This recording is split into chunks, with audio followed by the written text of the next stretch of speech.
Hey guys, it's Damien. I've got a really quick video to do on packaging your handmade food products.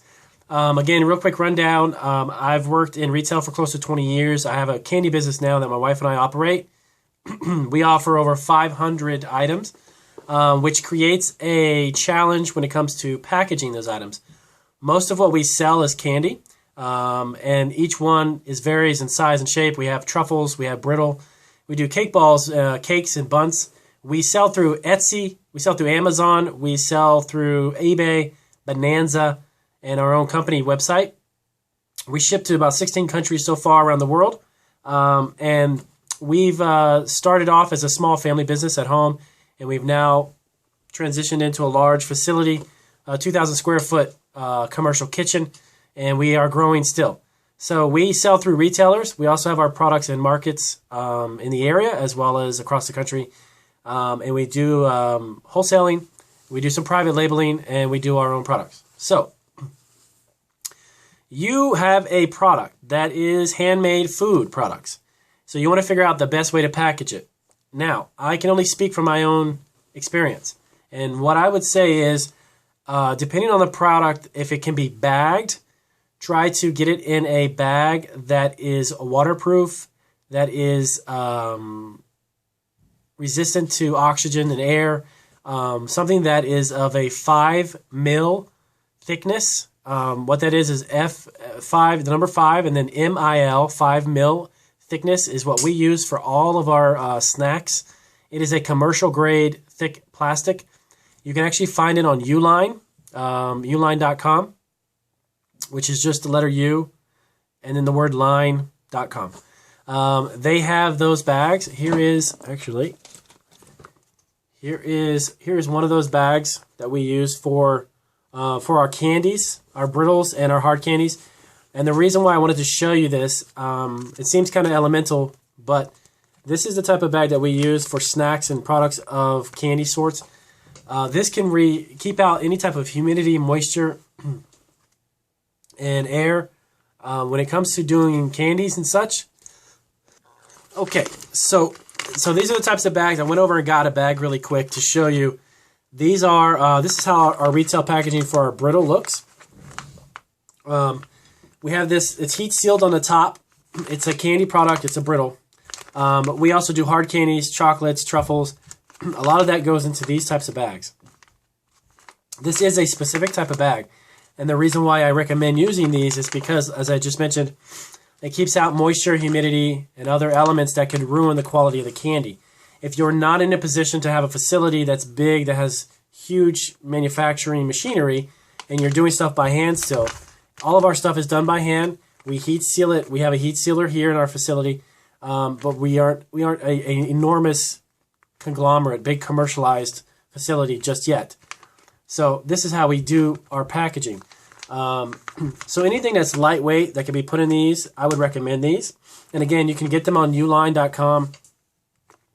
They have to have, of course, if you're going to go for a retail setting, if you're looking to wholesale your product, you got to have specific information on the front and the back. And I can go over that really quick. On the front of the product is your product label itself. Of course, the flavor, the size. If you can see that on the bottom, it has to be in both net weight. I'm sorry, it has to be in 4 ounces in the size of the ounce, as well as the grams. So, for instance, your net weight, which is going to be the product, minus the bag and everything else. If you have 4 ounces worth of candy, that's what goes on the label. Not the entire weight of everything here. It has to be what's inside. If you're doing jellies and jams and you have glass jars, you need to make sure that you have the net weight of the jam or jelly in the jar before it's weighed. Do not count the packaging itself. It's very important. If you're not familiar with packaging, this is very elemental 101, basic 101 type of stuff. Make sure that the product that you're putting in there is weighed before you put it in the bag. That's the amount that you're going to specify on the label. And it has to be followed by the guidelines both by the FDA and the Department of Agriculture. These are the ones who oversee our facility. So these are the guidelines set up by them. So you've got your net weight. This one in particular is 4 ounces. So it says 4 ounces and 113 grams. Both of that, again, has to be on the front label. On the back, if you're going into a retail store and you're starting to wholesale, you got to have a barcode. You can get a barcode online. Very simple. Google barcodes for sale. Make sure, excuse me, I'm finding it a little cold. Make sure that all your barcodes are legal. There are some websites that will sell you barcodes that are made up and they cannot be used by retailers. So you need to kind of do your homework and make sure that you get some that are legitimate. Then you need to do a best by date. Of course, your best by date, your expiration date on the bottom. Nutritional information. I'm going to do a video and show you where you can get that done. And also the information of your ingredients, as well as where it is made.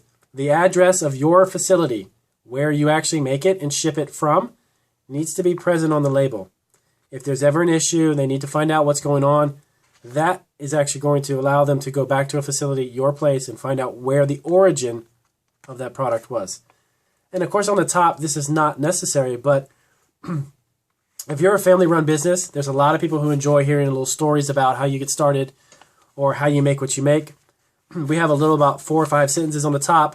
This shows you a little bit of information about us, who we are, what we did, how we started.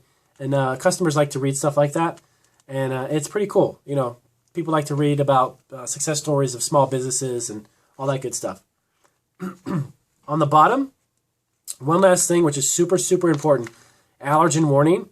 Make sure that you put your allergen warning on there as well. If you're in a facility that deals with different types of nuts, peanuts, oils, soy nuts, dairy, all of that needs to be included on here. And for your own legal protection, you really need to do that. But it's also, it's actually a guideline. You have to do it by law. You have to put it on there.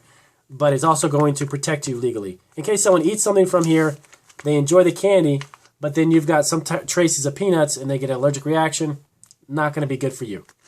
So make sure you put that on there.